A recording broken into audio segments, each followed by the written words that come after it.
Support for Carolina Business Review provided by Grant Thornton.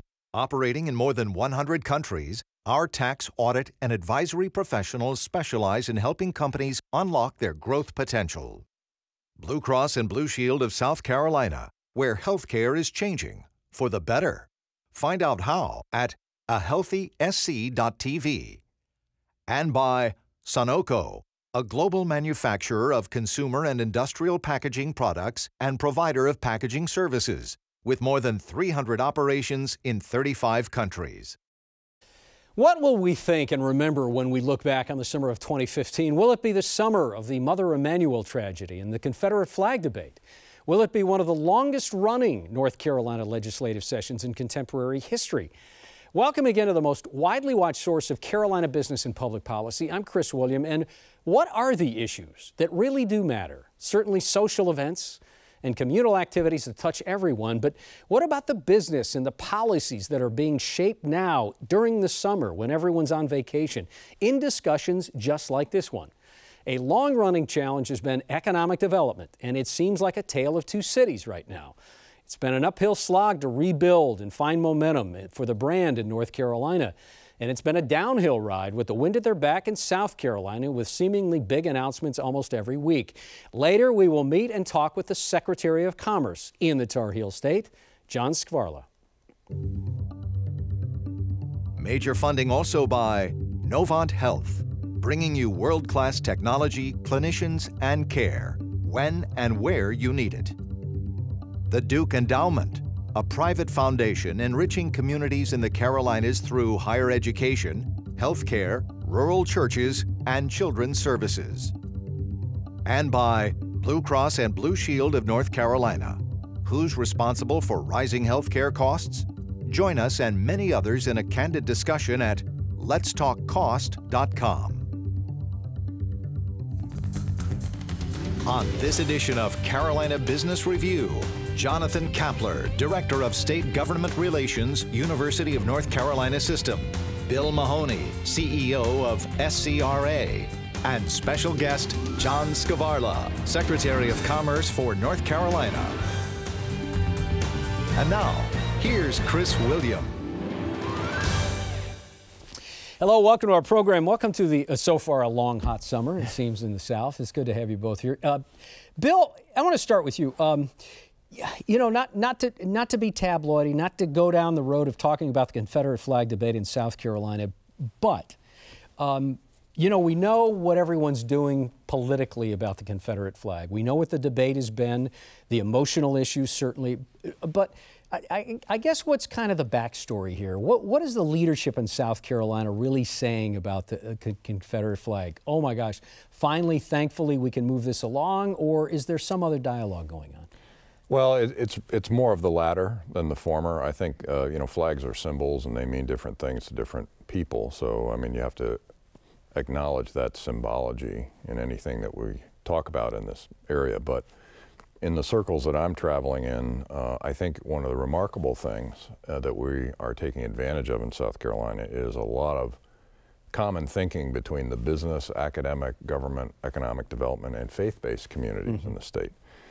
From different vectors, all of those communities are trying to make South Carolina a better place for all of its citizens. And I think, you know, having been in the state from '95 until this moment, this is really an unprecedented opportunity. The flag itself is really a mechanical step, but I think all those communities are coming together to try to improve the brand equity, if you will, and I hate to use a prosaic term on it, but you know, there's a unique opportunity to, on a continuum, to take another step relative to the flag that improves the image and opportunity in South Carolina for all citizens. And I think that's what's going to happen here in the state soon. You know, and I don't want to minimize it, don't want to minimize the tragedy that led up to this debate. Does the brand equity, and I promise I'm going to ask you an issue about the brand in North Carolina, because North Carolina, Bill, has been taking a lot of hits on their brand with some of the social issues that came up in front of the legislative session. Not necessarily maybe this time, but the last couple of years. So does the Confederate flag issue, and again, not to minimize it, does it hurt the brand of South Carolina, especially when we talk about such big wins in economic development? You know, our record shows that it has not from a metrics standpoint, but I think if you look to the future and fulfilling the potential of the state, I think it's just moving that flag to an honored place in a state museum is the appropriate step to take at this time to continue the movement of the state toward its proper future. Yeah. Jonathan, so the brand of North Carolina, this will probably end up being a very long, if not one of the longest legislative sessions.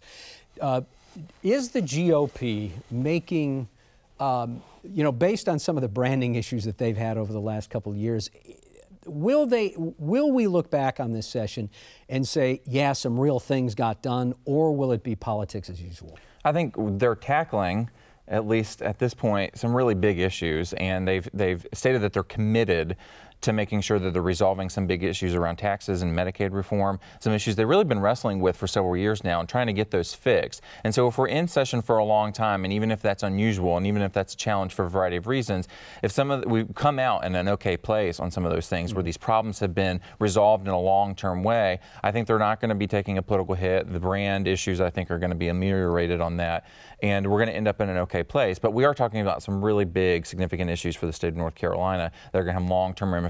And so you really want them to take the time that they need to resolve them in a way that's the best for the state. One of the underlying themes for the debate that's been going on during this legislative session says it pits rural versus urban. Is that manufactured, or is that a real issue? Well, I think there's some of that, but I also think that when we're looking at some of the tax reform ideas around taxing at the county level, urban versus rural, that's an easy kind of conversation to fall into. But when we saw the conversation come up in the Senate where some of these ideas are originating, we actually saw some legislators from urban and rural counties express some concerns about how that's working. And I think that right now we're still scoping out kind of what those ideas are. Even though we're relatively late in the session, I think people are still kind of staking out what that ground is. And honestly, I think it's part of a larger conversation that we're having about who pays for what in the state of North Carolina. In the past, North Carolina is really, the state has paid more for public education, more for infrastructure than they have in other places around the country. And so I think we're starting to have a larger conversation, and this is really kind of a chapter in that conversation. So, Bill, congratulations. South Carolina Research Authority has had another explosive year, another great year. When you see, and going back to legislative debate, when you see that the South Carolina State House, one of their main issues, and this was coming from Speaker Lucas, one of their main issues they were going to tackle was transportation. Well, woefully fell short on that. As an economic developer, as someone in the state in a senior level that cares about the direction of the Palmetto State, how much of a liability is not doing something about infrastructure at this point, and how critical is this transportation need right now? Well, it's very critical. I mean, I think all it takes is a drive from Columbia to Charleston or from Columbia to Greenville to realize that, all of our roads are in need of support, and the secondary roads off of the I-26 and I-20 corridors are in tougher shape. Also, the population is growing. I mean, the in-migration statistics for South Carolina are phenomenal. We see them with entrepreneurs coming from all over the world to come in and form startups that we invest in. And so the need to maintain, repair, and expand the value chain infrastructure in the state is going to be one of the imperatives over the next decade or so. Is this a tipping point? Are we at a tipping point? Have we passed a tipping point? I think, there's not been a spike in, traffic-related incidents or anything like that. But I think I would tell you that the average citizen notices the condition of the roads on a daily basis. So I think there's a groundswell of now there are debates on how to do it and how to fund it and all those sort of things. But there's no question that the need is understood broadly in the state. Transportation certainly in North Carolina. However, as you said, education. North Carolina has the dubious honor of ranking last in paying teachers well. I know the governor has made some overtures to increase that. The General Assembly has debated that. Again, Jonathan, when do we reach a tipping point for economic development and just for not being in a shameful position of having North Carolina being one of the last states around education? Right. Well, I think that you saw, just like you're seeing in transportation funding in South Carolina, but also with education in North Carolina, a real focus on that the past few years. And there's been commitments across the political spectrum and at all levels of government to increase that in North Carolina, especially for beginning teachers. And the focus has been on beginning teachers in North Carolina because we see a huge attrition rate in those first 5 to 10 years. And so you're getting teachers as they're coming in, they're really getting acclimated to the classroom, and by the time that they're really good and you're hitting their peak years as a teacher, they start to leave. And so we can't afford to do that in the state of North Carolina anymore. And so we've got to invest more in those teachers so that they stay longer and we have better outcomes for our students. So do you think legislators understand that? I do, and that's really understand. I think you're starting to see those proposals really focus around those new teachers. You can't forget the veteran teachers, the folks who are with you for 20, 30 years, mentoring those new teachers as they come in. But it's an issue for sure that I think finally, there's a lot of research the University of North Carolina has done around this, that it shows that those are the sweet spot years that you really need to make sure that they get in and then they stay. Yeah, a lot of these issues bubble back up and end up being in economic development, and we're going to talk to the Secretary of Commerce in South Carolina, a gentleman named Bobby Hitt, who's had a whole lot of wins. Next week on this program, he will be our guest talking about how South Carolina has done that so well, but also some of the issues around economic development. And then in 2 weeks, this should also be very interesting. The county managers of 4 of the largest counties in North and South Carolina, Mecklenburg, Wake County, Richland County, and Greenville, South Carolina managers/administrators will be here on this program. Our guest has been a fix-it guy of some sort for North Carolina Governor McCrory, with 2 years in the top job at the Department of Environment and Natural Resources. He broke a lot of new ground in coal ash regulation following the Duke spill on the North Carolina Dan River last year. Now, again, he is leading the charge in the North Carolina Department of Commerce with a new public-private structure. Joining us now is North Carolina's Secretary of Commerce, John Skvarla. Your Honor, welcome to the program. Well, thank you, Chris. I'm not sure Your Honor is. I think John is probably better. Well, thank you. We're going to stick with the appropriate titles if it's okay. So, Mr. Secretary, you've got interesting background. Came out of Diener with this whole idea of remaking what coal ash regulations need to be in the wake of a spill. But more importantly than that, you're fresh to commerce. You have clearly a conservative or Republican background to some degree, but you've got a fresh look at what this new structure in commerce needs to be. What do you think is misunderstood about the debate around incentives, about the debate around whether the legislature does this or that? What is being missed in this dialogue about commerce? Chris, it's a wonderful question, and thank you for asking, because the main component that's missing is people believe that incentives are a pile of cash from which we write checks in advance like a basketball scholarship.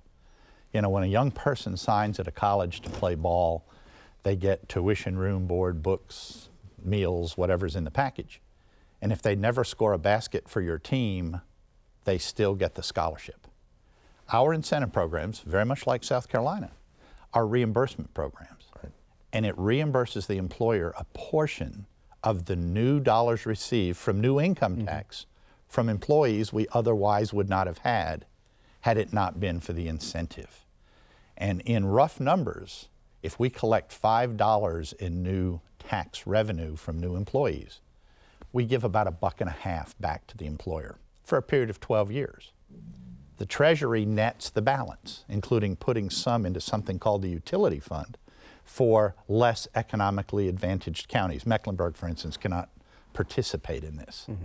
So the gross misunderstanding is that it's in fact a scholarship, when in fact it's an incentive that reimburses only after new dollars are received. So I'm sorry to interrupt you. So what percentage of deals that have incentives tied to them and were paid out and were done, what percentage of those deals actually net income back to the North Carolina General Fund or Treasury, as you've said? In our large program called the Job Development Investment Grant, which is a misnomer because it's a grant and people think it's like a scholarship.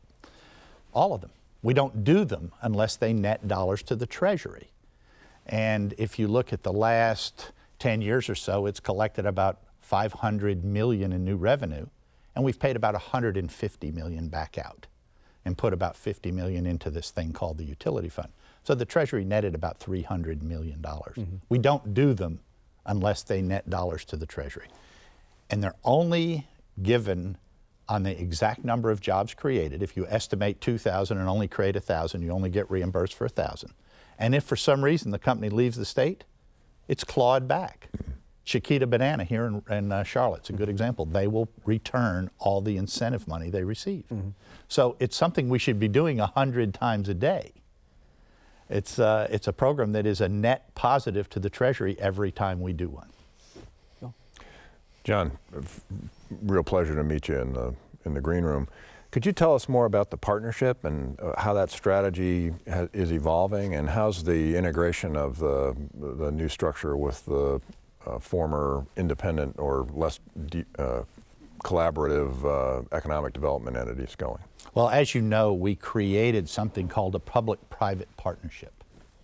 And we have basically spun our marketing arm out into a contract organization that is operated by a distinct board of directors.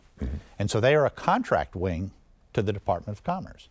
And the idea was to create a little bit more nimble flexibility, and we could reward people for appropriate performance, more like the private sector. And so far, it has been extraordinarily positive. Obviously, we've only been under the new director over there, the new CEO, Chris Chung, for about 6 months.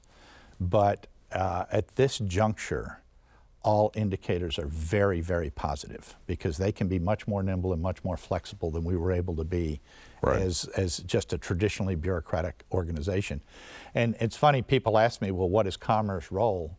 I look at the partnership as being the starry-eyed young world beaters who go out there and turn up rocks and find deals, and they're all great deals. And I'm supposed to be the old gray-haired guy who's been knocked down every flight of stairs and says, this one is worth funding, this one is not worth funding. And so it's a wonderful balance, because basically the Department of Commerce controls the economic side of the incentive. And I'm supposed to be the old gray-haired guy who's seen enough to know that maybe we don't want to do this one, but we do want to do this one. So it's really been a very good blend, and we have a wonderful CEO over there, Chris Chung, that we recruited from the state of Missouri. So when does it start to bear fruit? When does the new structure start to show the efficiency of it? You know, in spite of the fact that all the headlines have been in our friends in South Carolina with Volvos and stuff, we've created 2,500 new jobs in the last 5 months. You know, we've had $480 million in new investment. What we haven't had is what I call the 800-pound gorillas, which is a Volvo that does 2,000 jobs or 4,000 jobs at a crack. But we're still clipping along with our 500s and our 150s. So in the last 5 months, 2,500 new jobs is not terrible. We're still, you know, we're still fighting, and we're fighting hard, because the 800-pound gorillas are hard to trap. They are. You know, there are not a lot of them out there. So we're still doing a good job with what we're doing. Yeah, Jonathan. I'm curious as to what you think that North Carolina's competitive advantages are as it relates to economic development, maybe what some of our challenges are as well. It's a wonderful question, and again, all deference to our friends with South Carolina. Nothing compares to North Carolina. We've got it all. I just got back from the Paris Air Show, and I spent 3 or 4 days, morning to night, meeting with big companies and small companies and countries. Everybody has a connection to North Carolina. It is scary. It got to be spooky. People would come and start the meeting, big CEOs would say, I'm an East Carolina graduate, or I just bought a house in Southern Shores. It was uncanny. I mean, it almost got to be a game we were playing. What's this connection going to be? Everybody loves North Carolina. But in respect to our friends from South Carolina, you have been more aggressive in seeking out larger manufacturers, and you have been more flexible and aggressive with your incentive programs. And your incentive programs are reimbursement programs too. Absolutely. So, you know, you're not giving out scholarships. Absolutely. But in North Carolina, for instance, we have a cap on how much we can do, and it also sunsets every 2 years. So the world is aware that every 2 years we go through a debate about it. South Carolina has no cap, no sunset. So how does, you know, I'm interested, how did North Carolina get back on its heels when it comes to the brand of the state, but also as its economic development machine. I mean, you listen to opponents of it, and it's completely broken, and there's no way we ought to be writing incentives checks, and I understand both sides, but how is it, so it can't be just perceived. How do you build a good feeling and momentum around the brand of North Carolina again? Candidly, we need to copy South Carolina with no cap and no sunset, which says we are open for business. Is that the only thing that would do it? Well, it certainly would help. See, what happened, North Carolina is as a DNA state, it's manufacturing. Yeah. We made textiles, we made furniture. We were the manufacturing powerhouse for decades and decades and decades, certainly since World War II. And when we started to lose that, there was some conversion to bio and pharmaceutical in the research triangle, and we forgot the fact that we used to be really good at making things. And South Carolina said, wait a minute, we can make things too. And about 25 years ago, they made the decision, we're going after this type of business. And like the research triangle, you know, it took a while to germinate. It took a while in South Carolina to germinate. But boy, once that flower's out of the ground, it's paying a lot of dividends right now. Right. Yeah, I mean, you know, we work very closely with the South Carolina Department of Commerce. Secretary Hitt sits on our board. And what we've done is really tag team, where Commerce puts its resources on attracting and supporting the anchor corporations in the state. And then what we do is we invest in startups that fill in as tier suppliers to those anchor corporations. So there's a wonderful symbiosis going on between our organizations. And the other phenomenon that you certainly may be observing in North Carolina is the buffalo hunts are actually bringing more intensive capital investment with robotics and manufacturing automation type applications, and relatively fewer headcount. The startups that we're involved in are maturing, and so what's very interesting is what used to be kind of a dividing line between large-scale big box manufacturing and technology startups are now blending, and very often the tier suppliers are coming with the anchor corporation. So Secretary Hitt and I often tag team on particular transactions because we can help on the front end with the tier suppliers, and then the incentives kick in on the back end with the anchor corporation. And one thing you're very good at in recognizing is they're going after their strengths. You're not trying to be all things to all people. Yeah. And it's very admirable that you're able to do that. One of the things that I think that both you and Governor McCrory have been focused on is capitalizing on the research that's happening at universities across the state of North Carolina. And we call it I2J. I think it's Innovations to Jobs is the real initiative. I'm curious if you could elaborate a little bit more on that. It's something that we're really excited about, trying to commercialize more of that research that's happening at our institutions. Well, it's absolutely imperative, and I think Bill is in the middle of the heart and soul of that in South Carolina. Right. And I think from a university system, again, nothing compares. But we have not done as good a job as we could streamlining that process and maybe getting people to sing off the same page of the hymn book.